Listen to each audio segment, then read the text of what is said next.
Good afternoon. I know you guys are probably very sad since we're not going to get a lot of days like this together over the next couple of weeks since we'll be traveling. But for those of you on the trip, I look forward to seeing you. For those of you that aren't, we're going to certainly miss all of you and your questions. It's a busy day here at the White House, like most days here. As you all saw, the president was excited to announce the Broadcom Limited is coming back to the United States, moving their company back here from Singapore. Their CEO credited the president's economic agenda for once again making the United States the best place in the world to grow a business.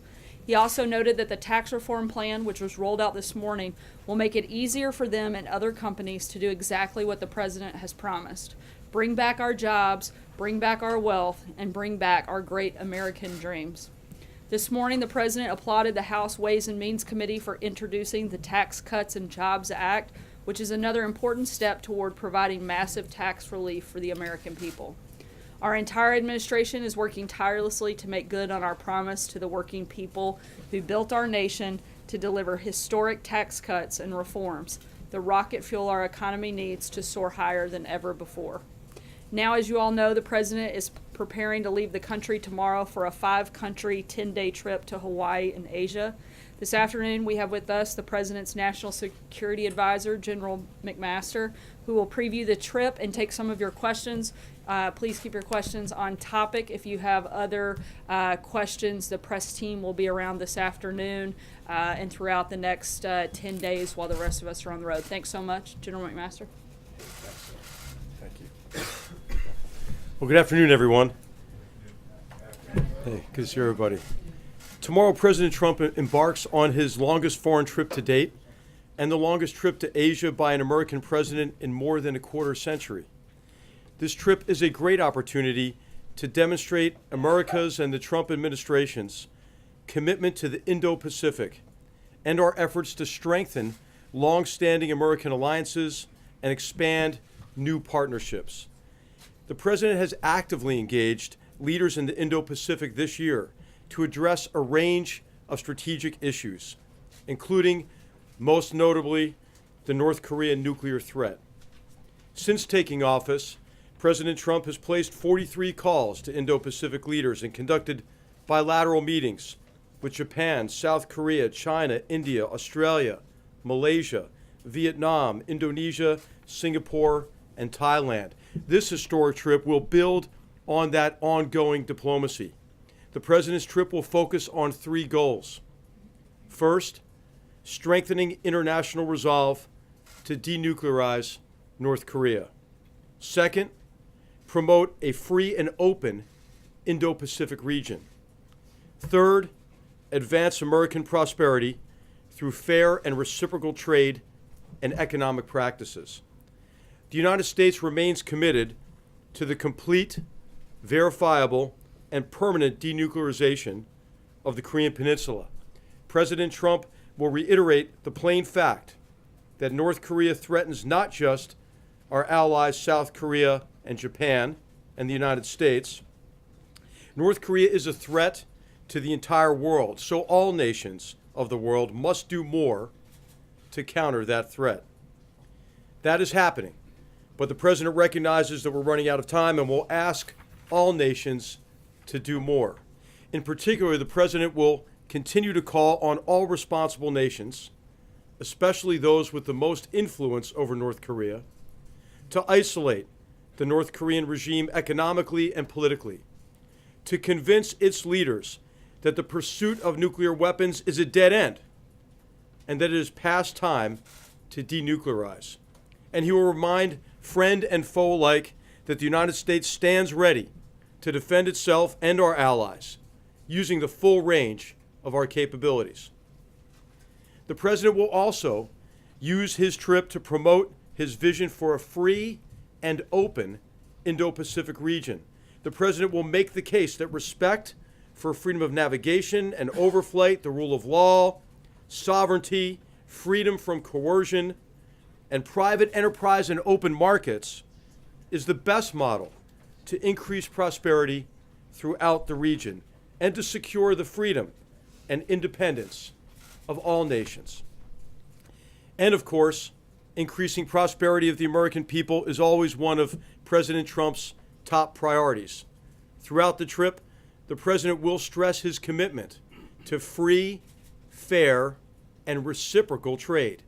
He looks forward to working with partners across the Indo-Pacific region to ensure that governments do not unfairly subsidize their industries, discriminate against foreign business, or restrict foreign investment. This will help increase trade, reduce unsustainable deficits, and promote prosperity for the American people and the people of the Indo-Pacific region. A final point, and a point that's often overlooked, this trip, like all the president's engagements with foreign leaders, builds on previous accomplishments and on previous diplomatic efforts.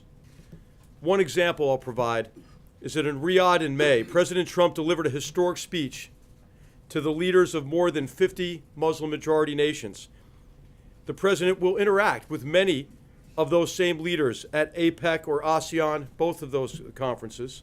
He will reiterate three key U.S. counterterrorism pillars that he unveiled in that speech in Riyadh. First, deny terrorists safe havens and support bases.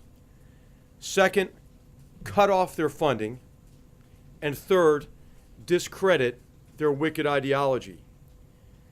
I think it's time for us to recognize that there's been significant progress on all three fronts.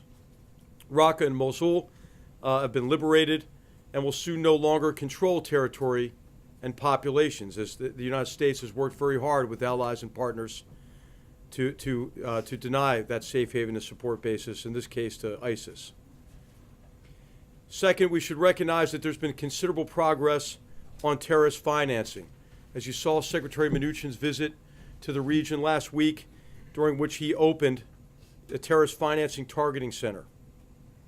And then also, you've heard a lot of leaders across the world, and the president foremost among them, discrediting this ideology, this Islamist or Takfirist or Salafi jihadist ideology. And last week, I think it's worth reading Saudi Crown Prince, the Saudi Crown Prince's speech, during which he called for a return to moderate Islam. At the ASEAN 50th birthday party in Manila, the president will discuss how to strengthen partnerships across the Indo-Pacific to further efforts against transnational terrorist organizations. So this trip is an opportunity to build momentum towards shared prosperity and security, and I'm happy to take your questions. Thank you. Yes, toward the back there. General, as you look at the tools in your toolkit for confronting North Korea, how much thought are you giving to putting that country back on the American list of state sponsors of terrorism? Okay, that is an option that's under consideration, and so the president's cabinet is looking at this as part of the overall strategy on North Korea. But a regime who murders someone in a public airport using nerve agent, and a despotic leader who murders his brother in that manner, I mean, that's clearly an act of terrorism that fits in with a range of other actions. So this is something that's under consideration. And you'll hear more about that soon, I think. Yes, in front of the center. Yes. Will the president be using the fire and fury rhetoric in his speech about North Korea when he's that close to the border? Will he be meeting with Putin on the sidelines? And will he be bringing up human rights when he meets with Duterte? Okay, so the president will use whatever language he wants to use, obviously, and what the president has done is clarified in all of his discussions, his statements on North Korea, our determination to ensure that North Korea is unable to threaten our allies and our partners, and certainly the United States. So he's done that with a great deal of clarity in the past, and I'm sure he'll do that during the trip as well. And that's been of great reassurance to our allies, partners, and others in the region who are literally under the gun of this regime. So we shouldn't expect any modulation in the language because of where he is? Well, I don't think the president really modulates his language. Have you noticed him do that? I mean, he's been very clear. He's been very clear about it. And let me just talk about this quickly. I've been aware of the discussions about, hey, is this inflammatory? No, what's inflammatory is the North Korean regime and what they're doing to threaten the world, I think there would be a grave danger if that regime didn't understand our resolve, the president's resolve to counter North Korean aggression, and the president's made it very clear. Yes. On the Putin and the Duterte Is there a sanctions? likelihood during the course of this 12-day trip that additional multilateral sanctions will be announced pertaining to North Korea? And the second question I have has to do with China. In your view, General, are they doing enough to apply pressure on the North Korean government? So on those questions, what you've seen is a concerted effort to isolate North Korea economically, and that's been combined with a major diplomatic effort that asks all countries to do more. There's tremendous momentum behind that now. We've seen countries across the Indo-Pacific region, but globally, doing more to expel these really, in effect, North Korean slave laborers who are a big source of income for the regime, to shut down a lot of illicit trafficking that was aimed to circumvent UN sanctions, and then also to shut down a lot of the money-making enterprises of this regime, oftentimes run out of their embassies. So you've seen a lot of expulsion of ambassadors, elements of the diplomatic corps, a restriction on this kind of activity, and the president welcomes that and appreciates it. But we'll also be asking others to do even more there. So it is both diplomacy and sanctions working together. China is definitely doing more. But obviously it's not enough until all of us achieve denuclearization. And I think what's really essential to remember about China's approach to this is China recognizes this isn't the United States or anyone else asking China to do us a favor. China recognizes it is clearly in China's interest, in all nations' interests, to denuclearize the peninsula. And that's because of the direct threat from a regime like this with a nuclear weapon. But it's also because of the specter of the breakdown of the non-proliferation regime. And what if others in the region conclude that they have to arm with nuclear weapons? I mean, that's not good for anybody. So I think China will, as it always does, act in its interests. But I think this is an area where our interests are really clearly aligned. General, you mentioned in your opening comments that the world is running out of time to deal with North Korea. If you could expand on that for a moment. And earlier this week, before the Senate, General Mattis was asked about the process by which the president might use nuclear weapons. And he said, well, if we were to detect a potential launch from North Korea, that is a scenario under which the president might act. Do you agree with that assessment? Has that been something that has been discussed here within the Situation Room, where options presented to the president? Okay. All right, so on the first, on out of time, we're out of time because approaches in the past have not delivered on halting and then reversing North Korea's very dangerous nuclear and missile programs. And the approach of the past has been that we'll be happy with something what some people call a freeze for freeze or suspension for suspension. And that's the beginning then of a long drawn-out negotiation process or talks during which the North Korean regime has in the past continued to develop its nuclear capability, continued to develop its weapons. Then upon delivery of a weak, not enforceable agreement, the agreed framework, for example, in '94, what that agreement does is it locks in the status quo as the new normal. And then, of course, North Korea then breaks the agreement and continues with the programs. So we're out of time to do that because of how these programs have advanced over time. So what it's time for is a really concerted effort to do everything all of us can to resolve this short of military action. In terms of scenarios, the president's always very clear. He doesn't draw red lines. He doesn't forecast directly or say directly what he's going to do. But what he'll do is he'll do whatever it takes to protect the American people and our allies. I only raise that because overseas. General Mattis said it in open Senate testimony. Yeah, and so what is clear is that the United States will respond with all capabilities available to North Korean aggression, and they're appropriate to that scenario. Protecting something that might be happening. Gentleman in the center, in the back. Yes. Thank you, General.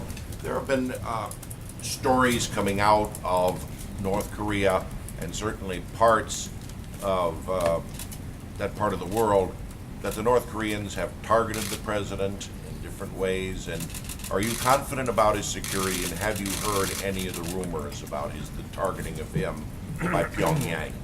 Well, you know, whenever the president travels, our team does an assessment and will secure the president. And you know, we have extraordinarily capable forces in the region. And so that's routine for us, is to take all that into consideration. How do you assess President Xi now that he has consolidated his power? Does it make it easier to deal with him on North Korea or harder? Well, I think what the president will do is build on what was already a very strong personal relationship that they developed at Mar-a-Lago, and then also that build on a very substantive policy dialogue we had, especially on the security side, in Mar-a-Lago and in meetings since then at the G20, for example, and in multiple phone calls between President Trump and President Xi. And I would highlight three elements of that foundation for the U.S., Chinese, really the multinational approach to North Korea.